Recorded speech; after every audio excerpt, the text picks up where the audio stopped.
if you look at the architecture of the Grace Blackwell racks, it was completely focused on doing one thing, processing the LLM.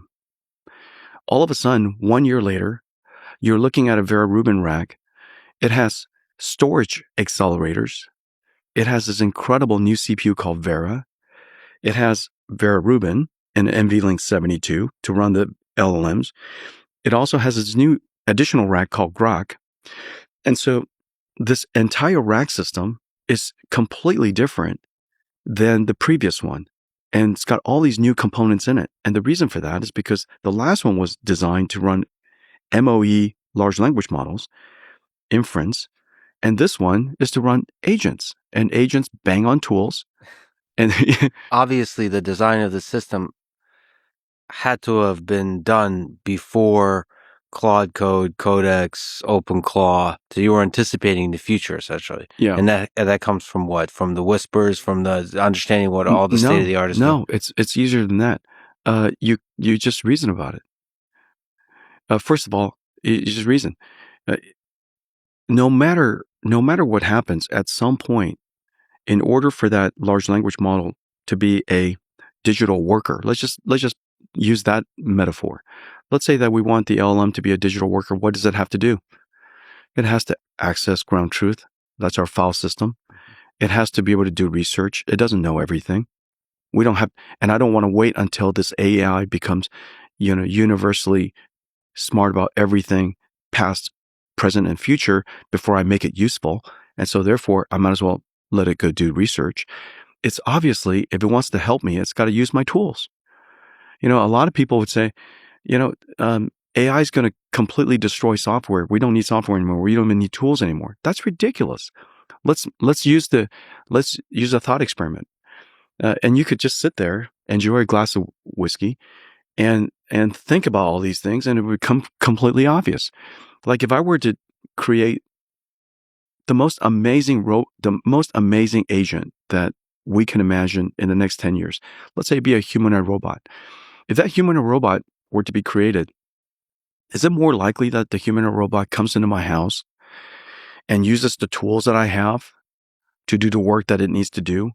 Or does this hand turns into a 10-pound hammer in one instance, turns into a scalpel in another instance, and in order to boil water, it beams, microwaves out of its fingers, or is it more likely just to use a microwave, And the first time it goes up to the microwave, it probably doesn't know how to use it, but that's okay.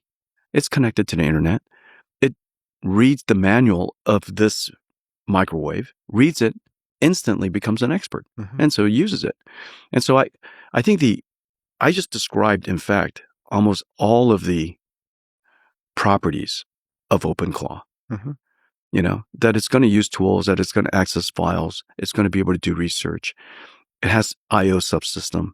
And when you're done reasoning about it through it in that way, then you say, oh my gosh, the impact to the future computing is deeply profound. And the reason for that is I think we've just reinvented the computer.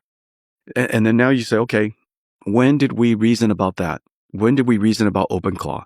If you take the OpenClaw schematic that I used at GTC, you will find it 2 years ago.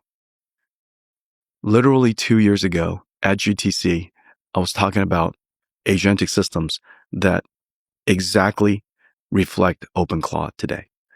And of course, the confluence of many things had to happen. First of all, we needed Claude and GPT and all of these models to reach a level of capability. So their innovation and their breakthroughs and their continued advances was really important.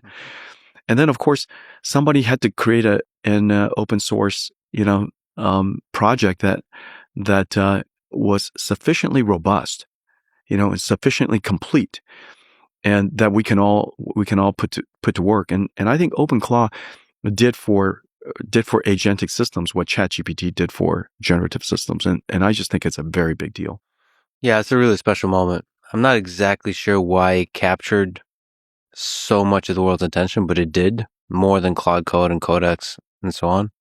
Because consumers could reach it. Sure, yeah. But there's also so much of this is vibes, and And Peter, I had a podcast with him. He's a wonderful human being. So part of it is also the humans that represent the thing, and no doubt. part of it is memes and because we're all trying to figure it out. There's really serious and complicated security concerns about when you have such powerful technology. How do you hand over your data so they can do useful stuff? But then there's scary things associated with that. And we as a civilization, as individual people and as a civilization, figuring out how to find that right balance. Yeah, we jumped on it right away, and we sent a bunch of security experts its way, and we did this thing called OpenShell.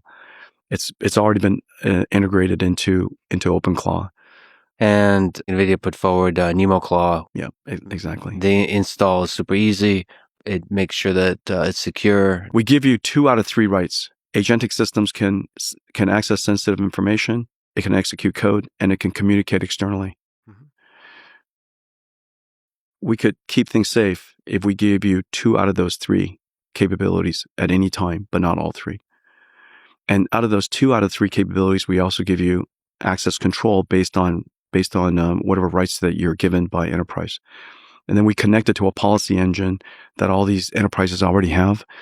And so we're going to try to do our best to help OpenClaw become a better claw.